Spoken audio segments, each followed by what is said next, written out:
Hello and welcome back to our channel Financeable. Today in this video I'm going to show you how to trade Forex in MetaTrader 5 if you are a beginner.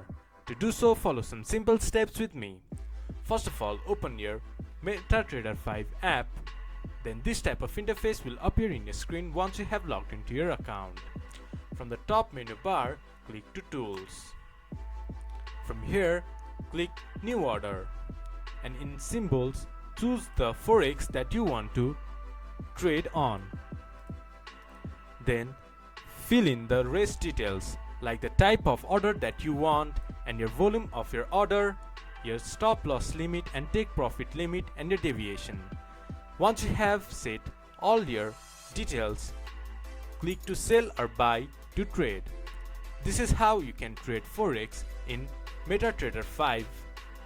This much for today's video. If you guys find our video helpful, please leave a like and comment, and do not forget to subscribe our channel and hit the bell icon. I'll see you guys again in our next video. Thank you for watching.